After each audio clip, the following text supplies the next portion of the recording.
resenha. Hoje nós vamos conversar com Lisiane Bento, multiterapeuta, psicanalista. Lisi, muito bem-vinda ao programa. Obrigada por vir conversar conosco. Oi, Renata, querida, que prazer estar aqui contigo, que prazer poder trazer um pouquinho de novas informações aqui para o pessoal, um novo olhar. E estou muito feliz, principalmente de estar contigo aqui. Coisa boa. Lisi, tu sabes que eu admiro muito a tua trajetória, né, de professora. E aí, né, essa escalada exitosa que tu tivesse, agora multiterapeuta, faixa preta, né, que eu sempre vejo tu falares, o abrigo do ser. Lisi, como foi isso? Como foi trocar? Porque é importante a gente falar isso para que as pessoas também se motivem. Às vezes tu tá numa profissão, tá exercendo alguma coisa que não é bem aquilo que tu queres, mas a gente sempre tem tempo, né, Lisi, para recomeçar, para rumar para outros caminhos. Como foi isso? Essa trajetória, Lisi, de sair da sala de aula para faixa preta? Foi algo muito lindo, assim, na minha vida. Eu que agora vou fazer 40 anos, né, no dia 29 agora. Então, parabéns já antecipados. Obrigada. E a idade, muitas vezes, bloqueia muitas pessoas, né, para mudança, seja para qual área for, né? Sim. E eu trabalhei durante quase 15 anos como professora, muito feliz, amando meus alunos, amando o que fazia, mas sempre um pouco acolhedora, levando para um lado de acolhê-los e eles se abrindo comigo, né, falando, inclusive, dos seus problemas. E isso sempre me identifiquei bastante com essa questão, com esse ponto. E aí, com a chegada, né, da pandemia, infelizmente, mas foi ela que foi um motivador, que permitiu que eu iniciasse um aprofundamento nos estudos sobre terapias, né? Certo. E eu comecei com a PNL, né? E passei... A PNL é Programação Neurolinguística, que Perfeito. É a reprogramação de crenças também, a reprogramação daquilo que tu acreditas, daquilo que tu trazes, né, que te atrapalha a vida, de modo bem resumido, né? Certo. E esse, então, que eu sou faixa preta, como, né, tu disseste, a faixa preta do MPC, é uma terapia inovadora, maravilhosa. Eu faço parte do grupo de 14 faixas pretas, né? São terapeutas que fizeram um curso e que são selecionadas pelos seus resultados. Certo. Né? Então, eu faço parte desse grupo, dou apoio a novos alunos. É muito interessante. E isso me traz, né, um conhecimento, né, bem importante, assim, esse apoio. E é muito lindo, assim, o quanto isso tudo me deixou segura para eu poder fazer minha transição de carreira. Sim. Lisi, tu falaste uma palavra muito interessante, transição. Então, tu fizesse uma transição da sala de aula, com aquele amor todo que a gente via, tu com os alunos, aquelas cartinhas, né? Ou então aquelas aulas muito bem feitas, com muito carinho, né? Então, e indo então para terapias, né? Lisi, como é isso, assim, de tu escutares, digamos assim, um aluno teu em sala de aula, né, precisando da tua ajuda, então efetivamente tu poderes fazer alguma coisa em terapias, assim, multiterapias, como tu trabalhas? Isso. Eu me desidentifiquei com a sala de aula porque lá eu não podia fazer o que eu sentia que eu queria fazer. Entendi. Eu me desidentifiquei, né? Não com os alunos. Amo estar falando em grupos e palestras. Amo, né? Amo os adolescentes. E essa transição ocorreu justamente porque eu sentia a necessidade de fazer algo diferente. É como se diz o chamado, né? A gente sente no coração que aquele momento ali eu já havia feito tudo que eu poderia ali. Então, eu me retomei um sonho até, né? Que era algo que eu também amava bastante, que era essa questão de cuidar, de ter um cuidado aí com as pessoas, de uma outra forma. Entendi. Isso, o que a gente pode dizer assim, no abrigo do ser, como é que é o trabalho que tu realizas ali? o Abrigo do Ser é um espaço, né, que eu atendo aqui na minha casa, até eu tenho uma salinha aqui, bastante simples, bastante acolhedor, em que eu trabalho principalmente com a origem dos sintomas, com base na nova medicina germânica, e na reprogramação, na ressignificação de traumas que geram esses sintomas. E aí, para isso, eu uso a PNL, eu uso o MPC, constelação familiar, terapias de vidas passadas e também a visualização, que a gente chama de visualização quântica, né? Entre outras terapias, né? Mas as dirigidas para ressignificação, basicamente, são essas. E aí, nesse processo de ressignificar, de mudar a percepção, a pessoa, então, muitas vezes, consegue concluir o seu processo de autocura.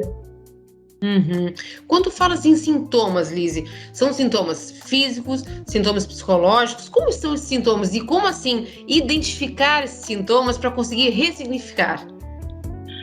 São sintomas físicos, psíquicos, bloqueios também, bloqueios emocionais, traumas.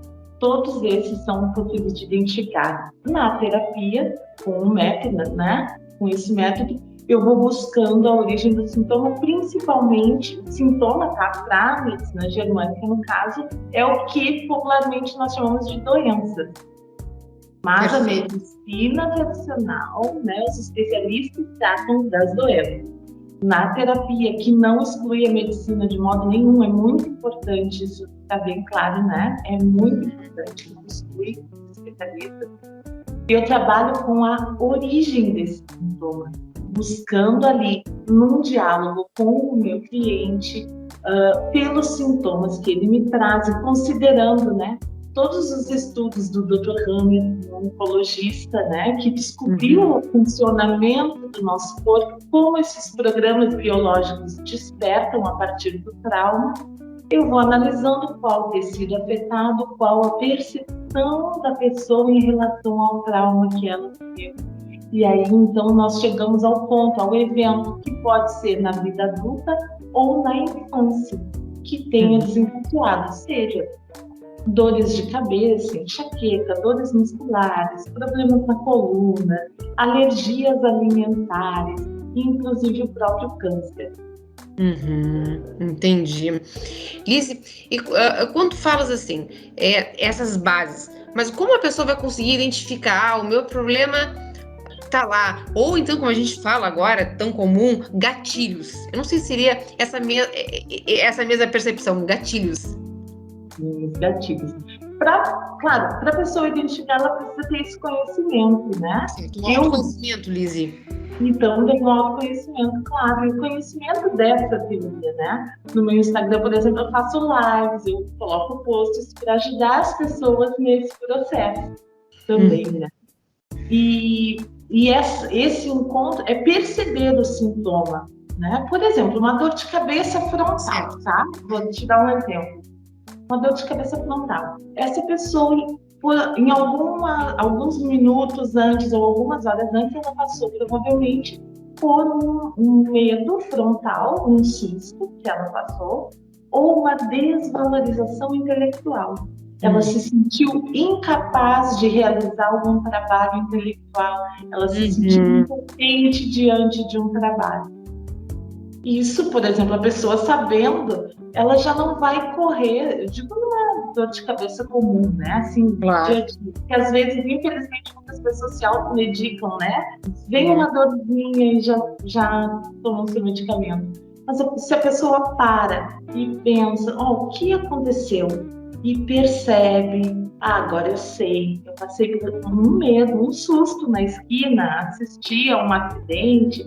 Certo. Foi isso. Então, respira fundo, se tranquiliza e espera que logo ela vai passar. Então, parece que a pessoa percebendo, né, a origem, digamos assim, do seu sofrimento, qual for, é mais fácil lidar com ele. Sim, sim. E os sintomas, assim, que são mais graves, né, ou que perduram, é possível, pela ressignificação do trauma que originou, que eles cessem. Certo. Lise, o que significa justamente essa palavra, ressignificar? Bom, quando a pessoa vive um trauma, ela tem uma percepção sobre aquele evento. Vou te Certo. dar um exemplo. Posso ir dando algum exemplo assim, para Claro, ficar mais ótimo. claro para o pessoal? Sim, fica ótimo. Eu gosto muito de dar o exemplo da traição. Tá. Uma determinada pessoa, ela pode entender como uma facada nas costas, que pode doer a coluna. Para outra, o coração partido, e aí ela pode ter problemas cardíacos. Para outra, pode ser que bom, foi um livramento, eu não sabia como me separar dessa pessoa. Certo. Né? Então, para umas pode desencadear um sintoma, para outras e para outras ainda nenhum. E a ressignificação é justamente na terapia buscar esse novo olhar para esse evento que já passou. Porque a pessoa fica presa ao trauma, muitas vezes durante anos, muitas vezes a vida inteira. E essa liberação é uma leveza para a alma, inclusive, né? Uma leveza para a pessoa. Ela deixa de carregar o que eu chamo de entulho emocional, né? Que a gente ouve falar. Certo.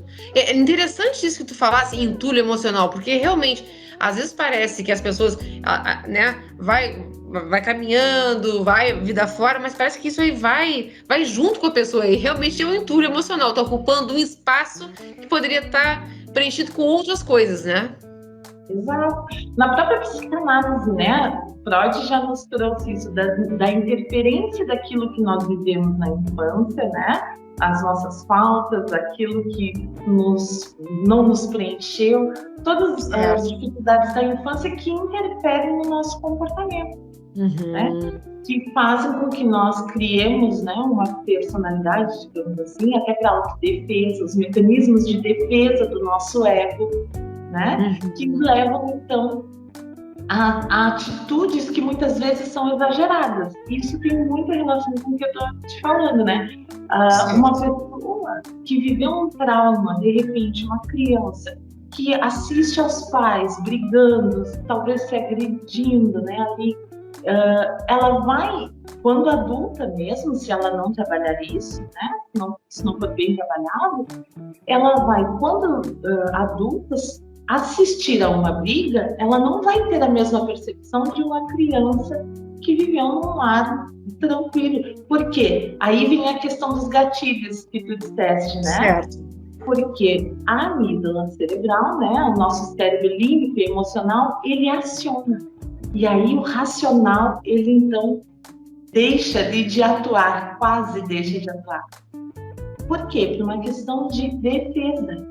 Então, aquela briga que ela ali, talvez com 30, 40 anos esteja assistindo, o cérebro remeteu já aos arquivos do inconsciente e ela precisa proteger. Certo. Claro, é importante falar isso porque o que acontece? Parece que a vida adulta ela é feita de agora apenas, e não é, né, Lise? Ela vem se alicerçando desde a infância, né?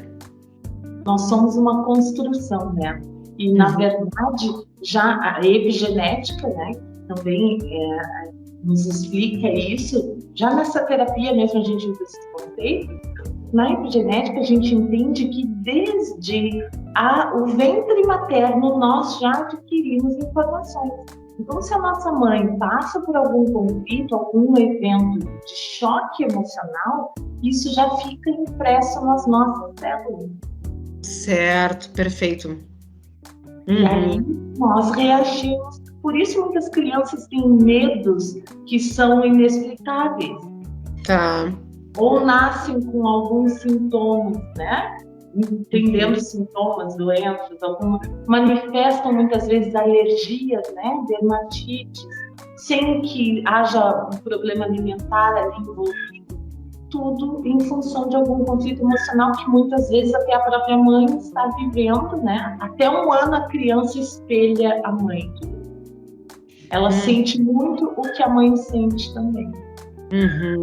Ela certo. pode desencadear sintomas.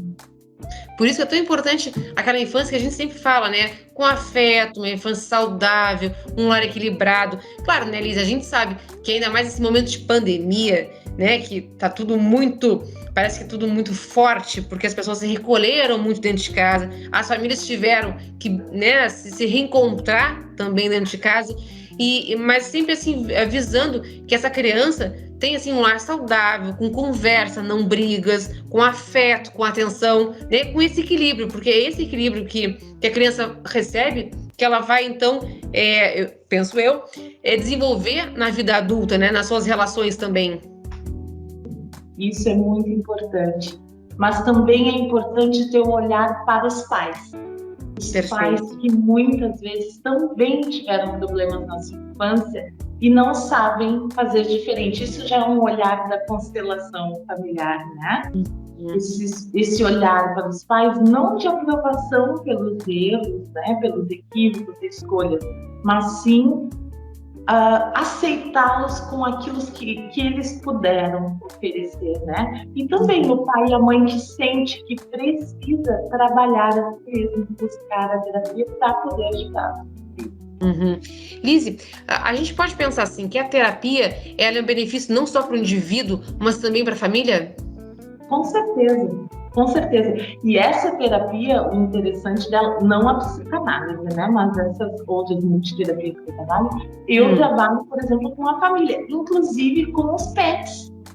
Inclusive, os animais refletem, né? Os animais domésticos refletem os sintomas, muitas vezes, dos seus tutores.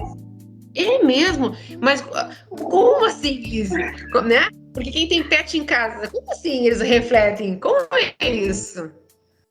Então, tem até como exemplo um cachorrinho de um amigo meu, né? Que não estava conseguindo urinar. Ele não conseguia urinar. Por quê? Porque eles haviam recebido uma pessoa em casa. E a pessoa dormiu no sofá preferido do cachorrinho. Ele perdeu o território. Como é que o animalzinho marca o seu território? É pela urina, não é? Então, assim que ele pela urina, ele demarca o território, né? E assim ele então desencadeou esse sintoma por conta de não poder demarcar território. Então, eu disse para que eles colocassem ele no território, né? Conversassem, inclusive, porque eles espelham o que o tutor sente. Alguns dos tutores sentiu. Então, o animal repete. É interessante isso porque, às vezes, em casa, né, tem quem tem pet, às vezes pode não ter ideia de como as suas ações também vão refletir no animalzinho, porque se a pessoa está mais estressado, né, às vezes o animal fica mais parado, fica mais de cantinho, né, e é importante isso, né, eles também lembrar que eles fazem parte da família e que eles também sentem o que a gente está sentindo, ou boa parte disso, né? Exatamente. Justamente por essa humanização que a gente acaba fazendo, chama de filho, chama de bebê, né? Sim, é verdade. Quando a gente vê, a gente dá até explicação pro pet. Olha, a mãe já volta, a mãe não demora. Né? É incrível, né? Eu faço isso, eu vou e digo, olha, a mãe não demora, já volto. Então, né? Porque acabam fazendo parte da família. Não tem como não. Sim. E é interessante também a gente pensar que muitas das explicações dos sintomas que a nova medicina germânica traz são justamente etiológicas, né, da questão nossa mais animal, como a infecção urinária. Ela também tem essa questão aí de perda de território. Então, o sistema urinário passa a trabalhar de modo a aumentar a sua função, para que a pessoa possa demarcar o seu território. Por isso a pessoa vai tantas vezes ao banheiro, muitas vezes nem tem, né, urina, e vai ao banheiro muitas vezes. Interessante essa abordagem que tu faz, Lise, porque às vezes as pessoas estão com problema, né, e o corpo acaba batizando isso. Então é importante isso, né? Buscar e falar agora, assim, em forma saudável. A gente está próximo das crianças, né? A gente falava um pouco antes desse como de casa, como dar limites e dar amor ao mesmo tempo? Renata, travou um pouquinho. Eu não sei como é que vai ficar para ti. Tu tá me ouvindo? Porque tá travando que eu tô recebendo e eu não sei. Tô te ouvindo. Tô te ouvindo certinho. Tá? Mas essa partezinha, então, a gente edita, não tem problema, a gente pode seguir. Tá. Qual foi a pergunta? Porque eu não consegui entender muito. Tá.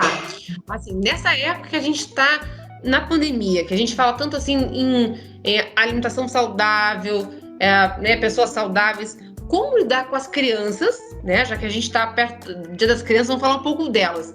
Como lidar com as crianças dentro de casa, dando limites e amor ao mesmo tempo, isso que parece uma coisa tão difícil, né? E não é fácil, porque todos nós trazemos as nossas histórias, né? Exato. Os pais que não conseguirem, não se sentem prontos, com paciência, com tranquilidade, para conversar, né? Busquem ajuda. Porque o ideal seria sentar com a criança, explicar a situação, dependendo, claro, da idade, de forma lúdica, se for muito pequena, pode explicar de forma lúdica. Na internet a gente encontra muitas brincadeiras que estão sendo sugeridas aí, né, aos pais, brincadeiras educativas das crianças menores aí. Mas o contato é muito importante. O contato da família, esse retorno, esse resgate aí, que não está acontecendo de uma hora para outra, né? Assim, a qualidade do contato, digamos assim, ela não acontece de uma hora para outra. É um trabalho que precisa ser diário. Certo. Né? O olho no olho, explicar para a criança, porque é algo que é muito importante. Às vezes, o que para nós é um evento simples, o que para o papai e para a mamãe foi uma discussão e que depois eles se entendem, para a criança não foi. Ela ouviu por vezes o pai dizendo: eu vou embora, eu não aguento mais. A mãe sabe que o pai não vai embora, que é só um modo de falar, mas para a criança isso gera medo de separação, que para o cérebro é o mesmo medo de morte. E daí havia sintomas, rinite, sinusite, os vômitos, por exemplo. Os vômitos são situações difíceis de digerir. Então, tanto crianças quanto adultos, elas querem pôr para fora isso que foi muito difícil de digerir. Então, essa visão, que os pais prestem atenção se os filhos têm sintomas. Observando esses sintomas, eles vão saber em que ponto também eles precisam agir, né? Melhorar, porque o ambiente é muito importante, tanto para adultos quanto para crianças. O ambiente é fundamental para a saúde. Certo. E a gente sabe que isso não é simples. Às vezes a família toda precisa de ajuda, e está tudo bem. E está tudo bem. O buscar ajuda está bem, né, Liz? O que não dá é para as coisas acontecerem, os sentimentos se enrolarem e as pessoas não buscarem ajuda. Né? Porque o conflito lá no trabalho, ou a demissão, ou um problema que aconteceu em função da pandemia mesmo, levar para casa, levar para a família, descontar na criança. Claro. Isso são sintomas que depois podem se agravar, né? Dependendo de cada caso, de como os pais lidam, como as crianças lidam. Mas é muito importante explicar, porque as crianças, elas têm um olhar só delas. Que elas estão enxergando ali da situação não é o mesmo que nós enxergamos. Sim, sem dúvida, porque a criança tem que olhar como tu falasse, né? Às vezes o pai e a mãe estão ali discutindo alguma coisa. Para a criança aquilo é um evento, é uma coisa muito forte. E para o pai e para a mãe não, pode ser só uma maneira de falar, uma maneira mais rude, né? Mas aquilo vai passar. E para a criança não, aquilo ali já ficou, aquela escuta já fez mal, já causou algum dano, né, Lizzy? Exato. E tu não imaginas quantos atendimentos eu faço em que eu chego a um ponto do trauma em que é uma briga entre pai e mãe. E desencadeia um sintoma na vida adulta. Claro, sem dúvida. Isso agora me ocorreu uma dúvida aqui. Esses dias eu acho que tu estavas falando em alguma live tua é sobre quem ama demais. Existe isso, Lise? Amor em excesso? Existe o amor em excesso. Essa live eu falei sobre câncer de mama, né? Como nós estamos também no Futuro Mostra. A mulher que ama demais. E eu não tratava ali só do amor romântico. Eu tratava do amor de modo geral. O que é esse amar demais? É quando a pessoa se entrega sempre mais aos outros e esquece de si. Isso pode desencadear vários sintomas. Quando essa entrega é dolorosa, quando ela é leve, né? De coração é leve, ela não afeta, está tudo bem. Mas é necessário haver um equilíbrio entre o que se dá e o que se recebe. Né? Então, pessoas que muitas vezes fazem tudo para os outros, se preocupam, seja no trabalho, seja para o filho, seja para a mãe, seja para o pai, se sobrecarregam, geralmente vão sentir dores também nas costas, né? Isso tudo, quando há esse exagero, esse amar demais, ele denota o quê? Que há uma criança ferida, porque o que move essa pessoa é um desejo aí de ressarcir, de buscar no outro o que lhe faltou na infância. Ou o medo da rejeição, o medo do abandono. Então ela sente que ela precisa fazer tudo pelo outro para não ser abandonada, para não ser rejeitada. Porque talvez na infância ela viveu isso.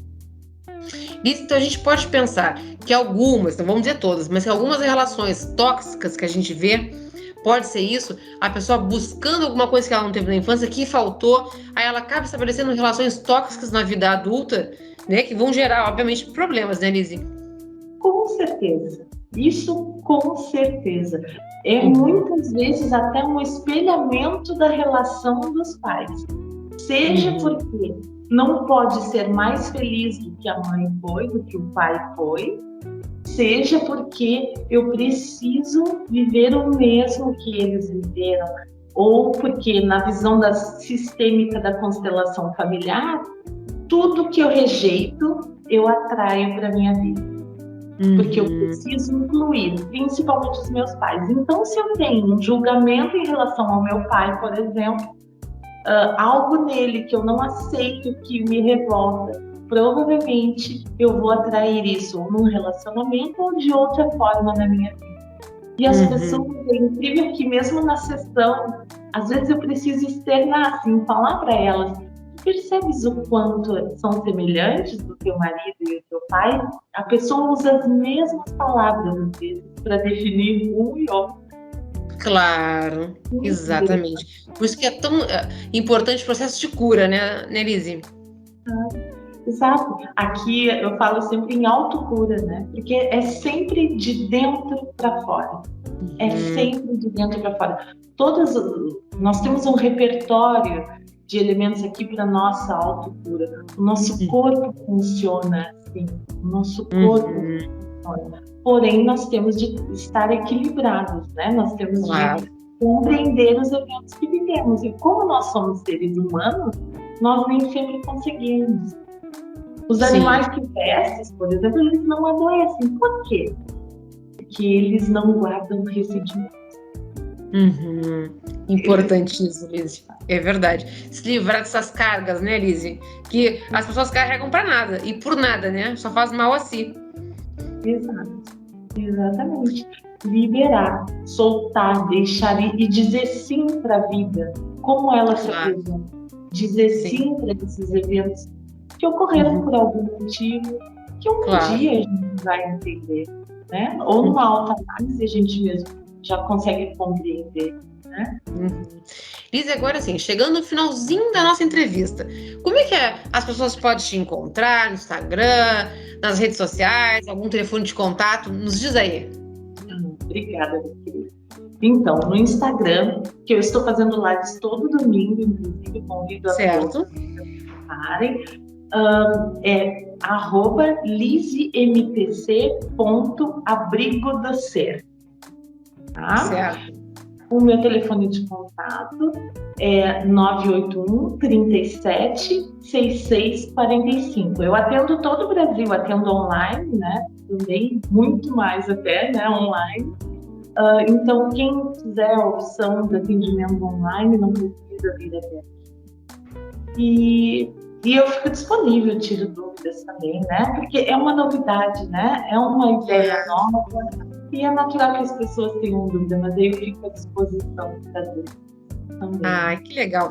Lise, eu te desejo assim, muito sucesso. Obrigada por ter conversado conosco. Pena que o tempo é pouquinho, porque a gente tem muito mais assunto para falar. Ai, com certeza. Eu que sou grata por esse espaço lindo, eu te desejo muito sucesso. Agradeço de coração a tua acolhida e te aguardo aqui também para tu conheceres. Um grande beijo, tá? Um abraço também a todos que assistem, né? Que vão assistir. Estou à disposição aqui. Que legal. Obrigada, Lise. A gente sempre encerra o programa com aquela frase: vamos, que é pra frente que se anda.